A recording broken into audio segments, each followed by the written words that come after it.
Alright, good afternoon guys. I'm back. I'm going to go over the entire 3D unit with you today. I have this just a blank piece of paper. I'm going to give you all the formulas on this one paper, so you might want to get out a blank piece of paper too and just write them all down so that you can have everything kind of in a centralized location. I'm going to go over all of them, and then once I do that, I have random slides from our notebooks, and I'm going to do a few example problems. So hopefully this won't be too long. So the first shapes that we learned were prisms and cylinders. So for the lateral surface area, we call that LA or LSA. It is pH. For the total surface area, or just surface area, it's pH plus 2B. And then for volume, it is big BH. Now some things you might want to know. P is perimeter of the base.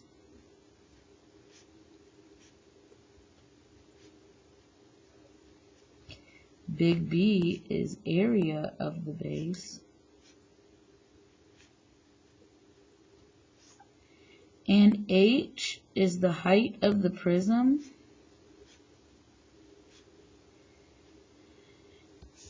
AKA the distance between the two bases. So the height of the prism is always going to be the distance between the two bases. Okay.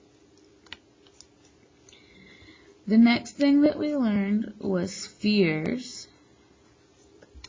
And spheres, they don't have a lateral surface area because they're round. So they just have a total surface area, which is 4 pi r squared.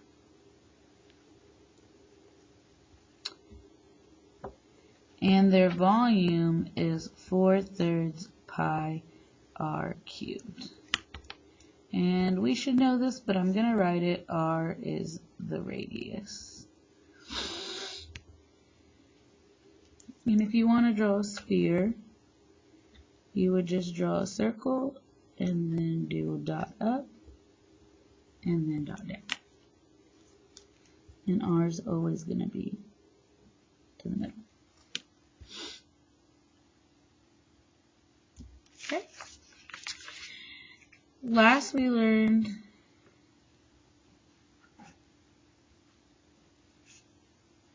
pyramids and cones. So a pyramid and a cone for the lateral area, it was 1/2 PL. For the total surface area, it's your lateral area plus there's only one base. So up here, it was your lateral area plus two bases because prisms and cylinders have two bases. But on pyramids and cones, there's only one B. And then your volume is your 1/3 big BH. Now again, P is the same thing as above. B and H are all the same, so actually I'm not going to rewrite those. The new one is L. L is the slant height. And for a pyramid,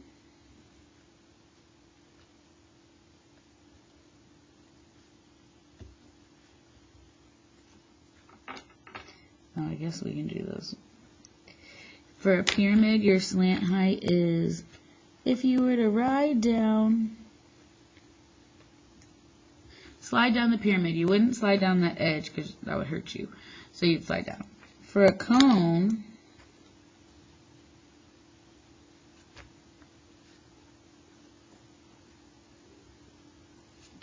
your slant height would be this right here. Okay. So all those formulas you're going to have to memorize. The last thing I want to talk about is similarity.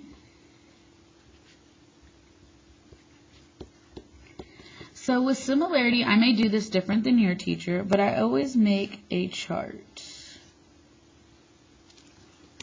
Give me 1 second. And in this chart, oops, there we go. I actually make one more line. No, that's fine. I always do scale factor, 1D, 2D, and 3D. Now, scale factor is just your scale factor, and we'll talk about what that means in a second. For 1D, that's like your perimeter. 2D is like your area, and 3D is like your volume.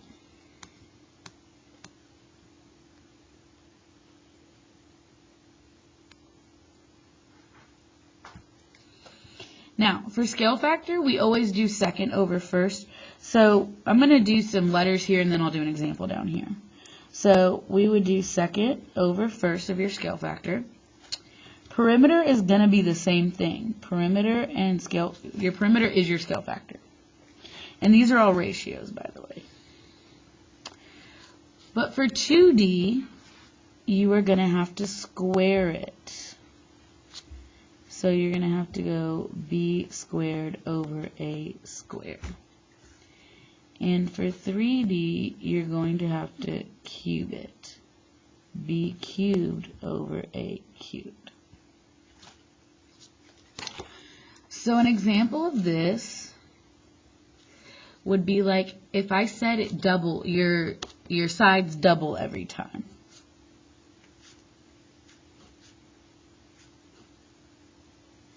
Well, if your scale factor is times 2, then the ratio of your perimeters would also be times 2.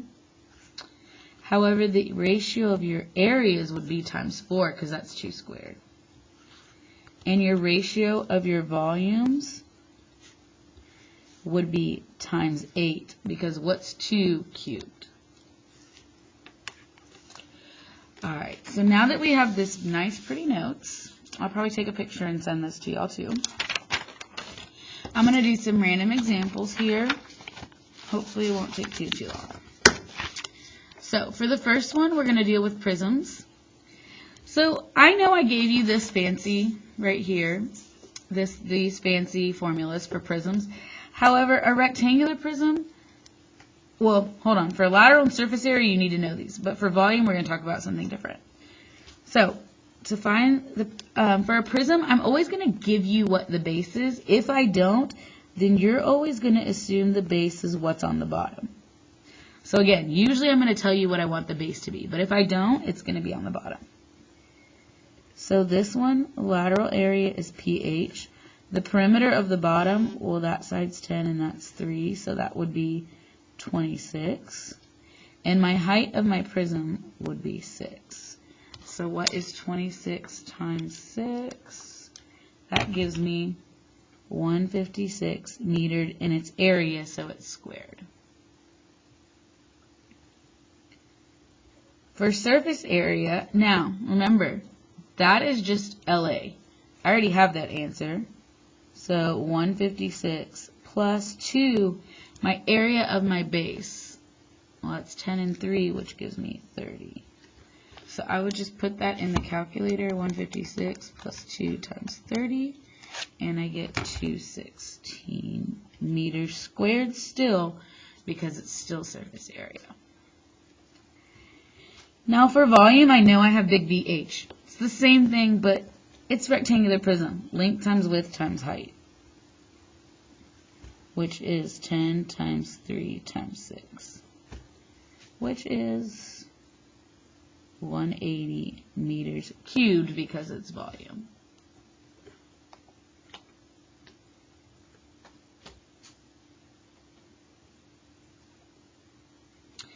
Alright, now I wanted to do a polygon because we know how much you love polygons. For this polygon, my lateral area, the perimeter of this base would be, it's a hexagon, so that perimeter would be 8 times 6, which is 48. Why did I question myself on that? It's been a long day, sorry y'all. And my height of my prisms is 17. I said 46. I meant 48. And 48 times 17 is 816 feet squared. My total surface area is going to be that 816 plus 2 times area of the base. So I'm going to come up here real quick. My big B is area of base. And so that's going to be, well, this is a hexagon, so that's 1/2 AP. If you don't know how to do this, you need to go back to the video that says area of polygons. So I'm going to over here do my triangle because it is a hexagon. Remember, there's 12 half sides because I'm doing this. So 360 divided by 12, that gives me, 60. Oh, I'm sorry, that gives me 30. I don't know what I'm doing with my life right now. And I know that since this is a half of a side, that this bottom is 4. How do I go around the 90? Well, I'm going to multiply by the square root of 3. So my apothem is 4 square roots of 3. And we already decided my perimeter was 48. So when I do that in the calculator, I get 96 square roots of 3. 1/2 times 4 times 48 gives me 96. So then really to simplify this, you can either leave it as 816 plus 192 square roots of 3. You cannot add those. I saw on a lot of your homeworks that y'all added those to get 1008 square roots of 3. That is not right. This would be by itself because they're not like terms. So if you can give me that, or if you give, oh wow, what did I do in my calculator? 816 plus 192 to the square root of 3. Or if you give me the decimal, I'm okay with that.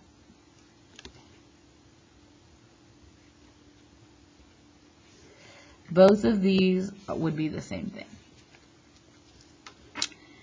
Last but not least, volume is big BH. Well, we already figured out my big B was 96 square roots of 3. And the H here, the height is 17. So 96 times 17, that gives me 1,632 square roots of 3 feet cubed.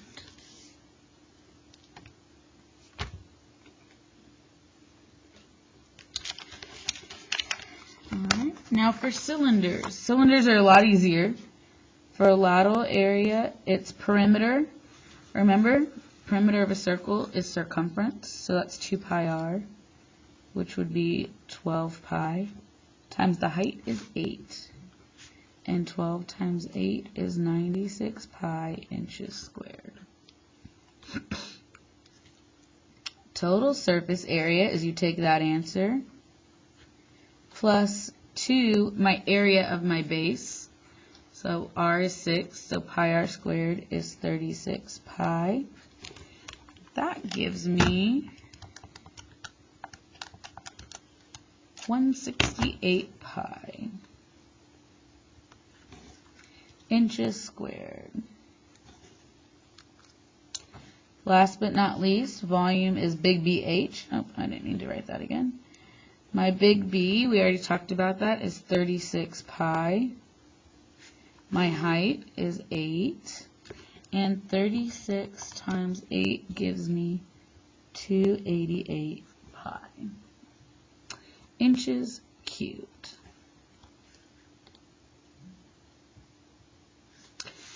Now on this one, I want you to work backwards. So if my volume equals 234 pi, that would be pi r squared. So my big B, because it's big BH, is 81 pi h. How do I get h by itself? I divide by 81 pi.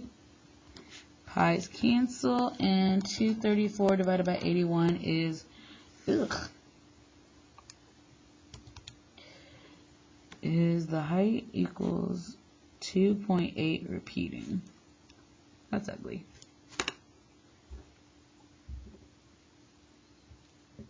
Okay. Next, we're going to look at spheres.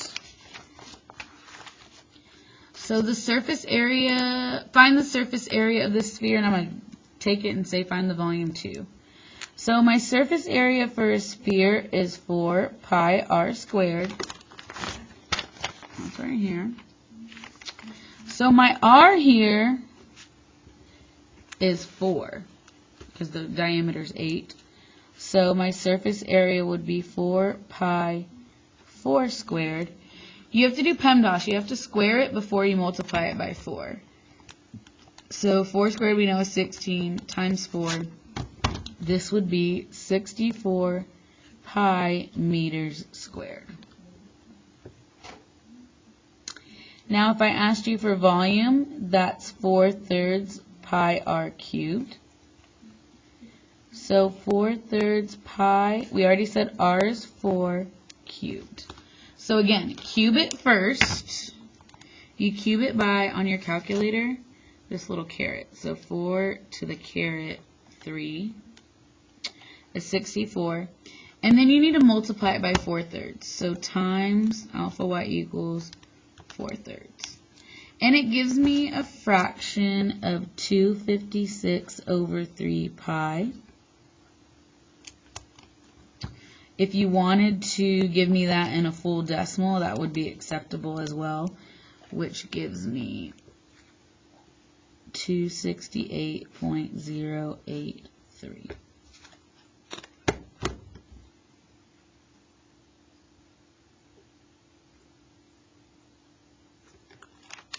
Okay. Now, I also wanted to do a couple extra problems. These you've already seen, but I wanted to make sure that we could go back and forth. So if I tell you a sphere's surface area is 400 pi, how would you find the radius? Well, surface area is 4 pi r squared. So if my surface area is 400 pi equals 4 pi r squared, what do I need to find? Oh, and it wants us to find the radius and the volume. So I got to find the radius. So pi's cancel out. And I can divide by 4 so that 100 equals r squared. And most of y'all can do that real quick and know that r is 10. Well, now that I know r is 10, how do I find volume? Volume is 4/3 pi r cubed. So 4/3 pi 10 cubed. Be careful, 10 cubed is not 300. Put it in your calculator. 10 to the third is 1,000 times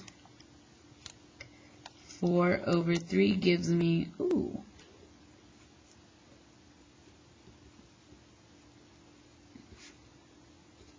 3 squared. It doesn't give us units, so that's units cubed.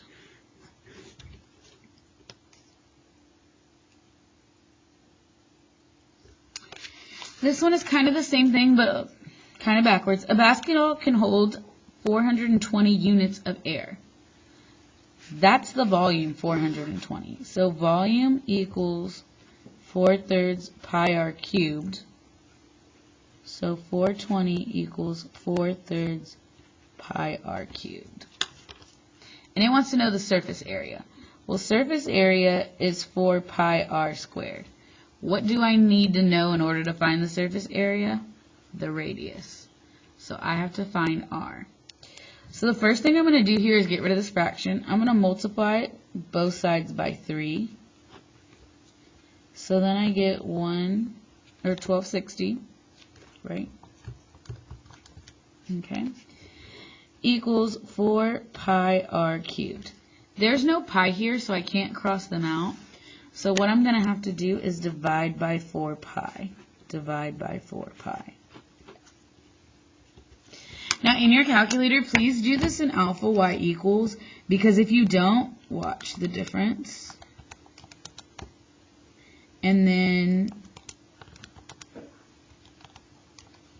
it gives you a different answer. Right here, your calculator doesn't understand that you want to divide by 4 pi. It thinks you want to divide by 4, then multiply times pi. So just make sure you use alpha y equals. So we get the radius cubed is 100.267. Now, how do I get r by itself? Well, the opposite of cubed is called cube rooting. Your calculator has a feature. Hit math and go to the cube root, and then we're going to just arrow up. So that is my r, 4.646. Or 4.645. We're not rounding yet, so it doesn't matter what I put right there, because I'm just going to arrow up. Now right here, for my surface area, I got to type that in the calculator. So 4 pi, arrow up, squared. My surface area is 271.217 units squared, because it's area. There you go.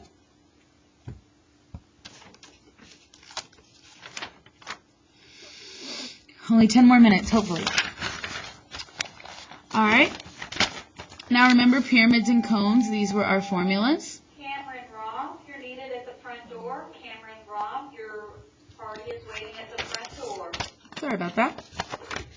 So what is the shape of this base? So something that we might have made a mistake at or explaining whenever we were explaining pyramids was in my class, you are almost, if I'm asking you for surface area or lateral surface area, your base will be regular.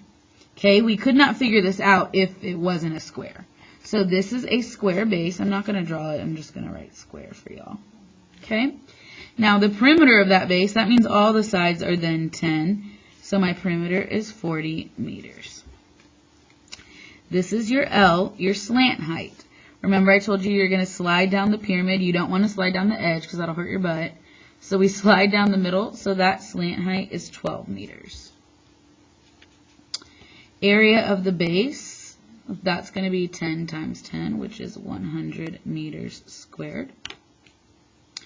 Now your height's a little bit different. The height is always going to hit the center of your base and go out. Now this is technically the apothem. What is my apothem here? It's going to be half my height. So if this is 10, this will be 5. Well, now I'm going to draw that out here. I have 5, I have 12. How do I find this? You can do Pythagorean theorem, or if you know your special triangles. Remember, this is C, so you're going to do 12 squared minus 5 squared. And you get the square root of 119. Oh, that's kind of ugly.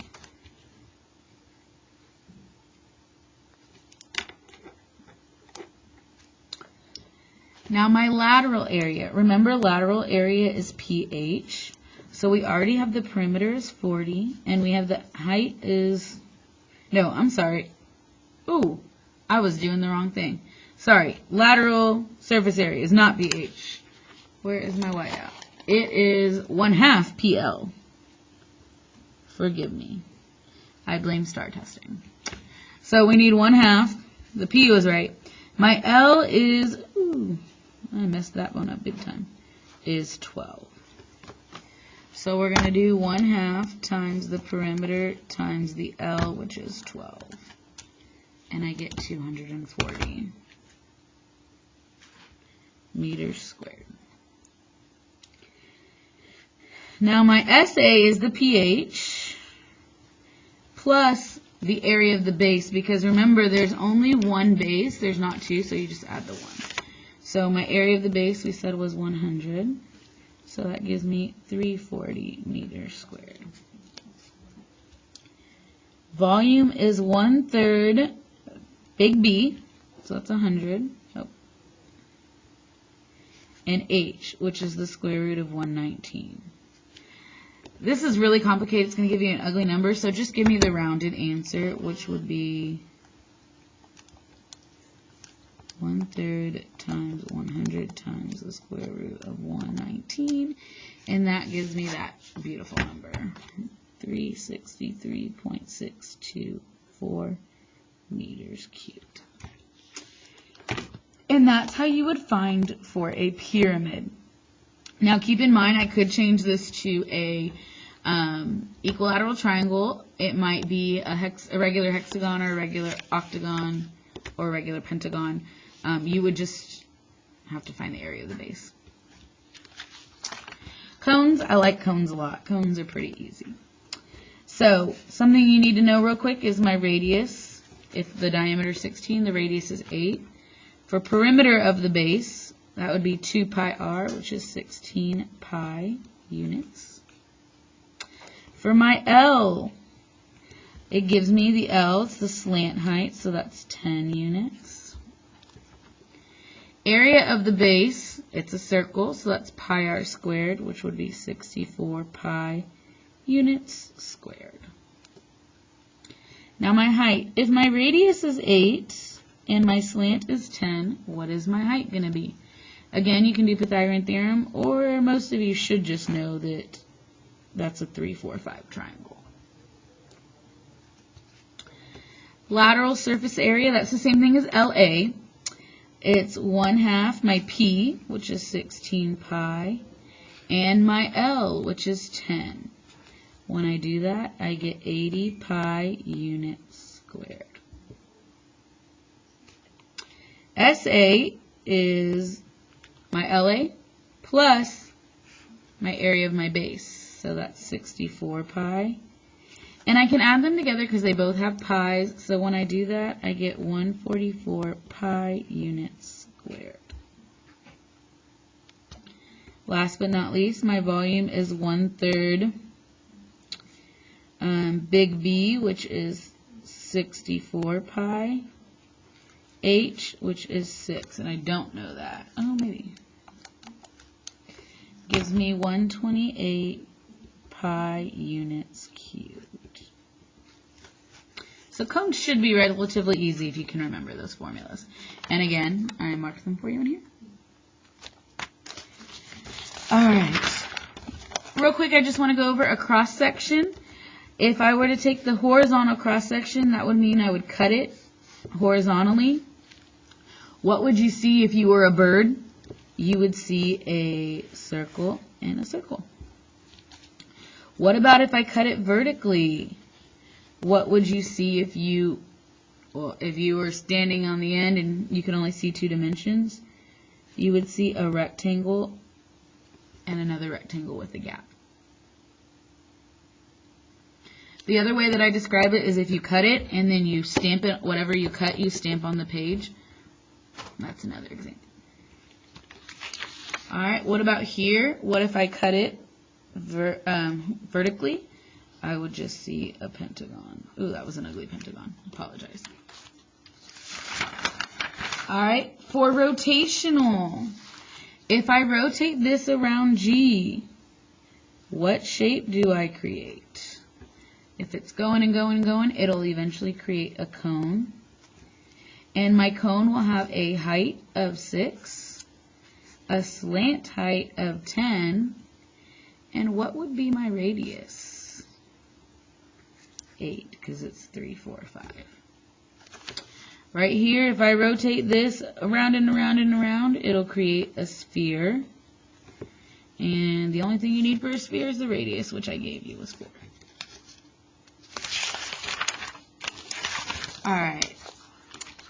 You should have done this in your class. Some things I want to go over. This is kind of what I was describing right here. Alright, if my scale factor is 5, then my 1 dimension is 5. My 2 dimension would be 25 by squaring it. And then my 3 dimension, I'd cube it, and it'd give me 125. If we start here, we can only go backwards if we're starting here.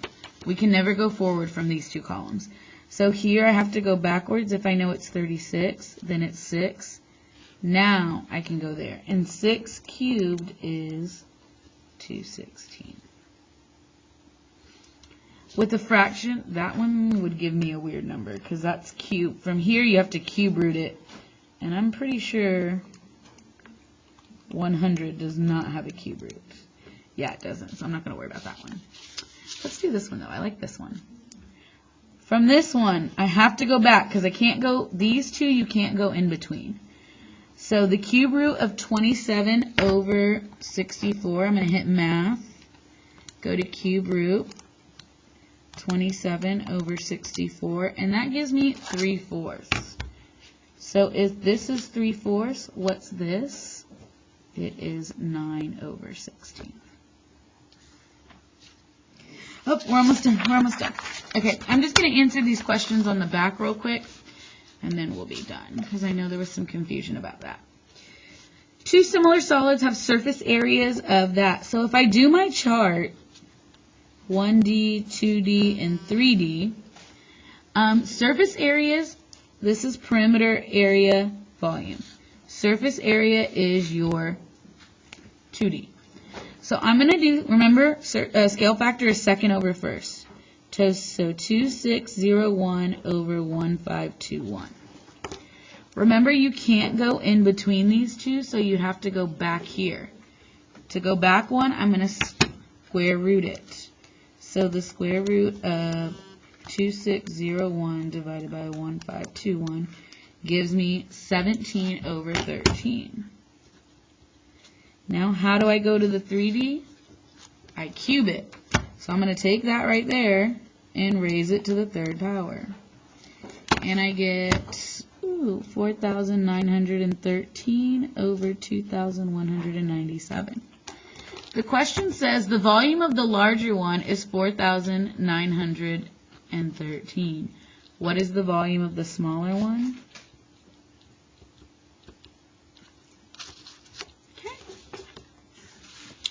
Two volumes of two similar solids are that and that. So this time I have volumes. So I'm going to go 1D, 2D, and 3D. And I got to go second over first. So 27000 over.